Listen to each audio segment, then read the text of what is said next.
মোটেই ভয় পাচ্ছি না, বরঞ্চ এনজয় করছি, ভালো লাগছে যে প্র্যাকটিস হচ্ছে, এটা একটা আনন্দময় পরিবেশ, আমাদের সবার সাথে সবার দেখা হচ্ছে, একটা সময় আমরা পার করছি এখানে এবং খেলছি, সব কিছু মিলে এনজয় করছি।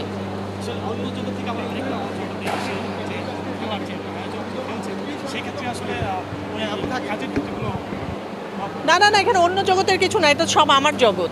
কারণ হচ্ছে কালচারাল সেক্টর, খেলাধুলাও একটা আমাদের জগৎ, মিডিয়াটাও আমাদের জগৎ। আর এটা তো মানে প্রফেশনাল খেলা হচ্ছে না, এটা হচ্ছে সেলিব্রিটি ক্রিকেট।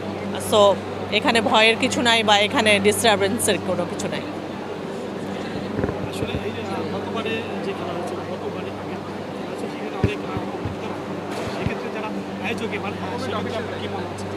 না, এটা আসলে একটা মিসম্যানেজমেন্ট হয়েছিল এবং এটা তো হতেই পারে, এটা এমন কোনো বিষয় আমার কাছে মনে হয় না।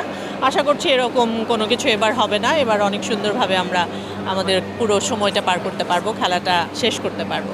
যেহেতু আমার ডিরেক্টর আমার প্ল্যাটফর্ম এখনও কাজটা মানে সামনে আনিনি, সো আমি বলতে পারছি না।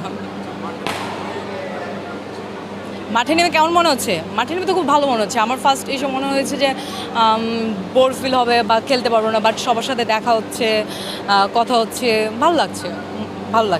আমরা খুবই নগণ্য সেদিক থেকে, আমাদের সেক্টর হয়তো আমরা ভালো করছি, বাট তাদের ক্রিকেটটা আমাদের আসলে আয়ত্তে নেই। বাট আমরা 4 থেকে 3 দিন এরকম প্র্যাকটিস করে কতটুকু ভালো খেলবো, বাট চেষ্টা করবো ফাইনালে যাওয়ার জন্য। ফাইনালে যদি খুব ভালো প্র্যাকটিস হয়, যদি খুব ভালো খেলতে পারি সবাই টিম মিলে, তাহলে হয়তো জিততে পারি ইনশাআল্লাহ। একটা প্রশ্ন একটু বলতে চাচ্ছি, আমি জানি প্রশ্নটা হয়ে গেছি, সেটা হচ্ছে গতবারের যে প্রবলেমগুলো আমরা দেখেছি, যে গতবার যে ফুল টিম, বাট যতটুকু ফেসবুকে দেখেছি আসলে হয়তো বাইরের কিছু মানুষজন এসে আমাদের মানে নামটা বেশি খারাপ করার চেষ্টা করছে। যেহেতু মানে আমরা একটা জিনিস খেয়াল করবেন, একটা আর্টিস্টের লাইফটা অনেক বেশি উজ্জীবিত, অনেক বেশি ওপেন। আপনার প্রোফাইলে বাসায় কী হচ্ছে সেটা কিন্তু আমি জানি না, আমার বাসায় কী হচ্ছে, আমি কী পরিধান করছি বা অন্য কোনো আর্টিস্ট কী পরিধান করছে, ও কারোর সাথে ঝগড়া করলো কিনা, সেটা কিন্তু বেশি এক্সপোজ হয়ে যায়।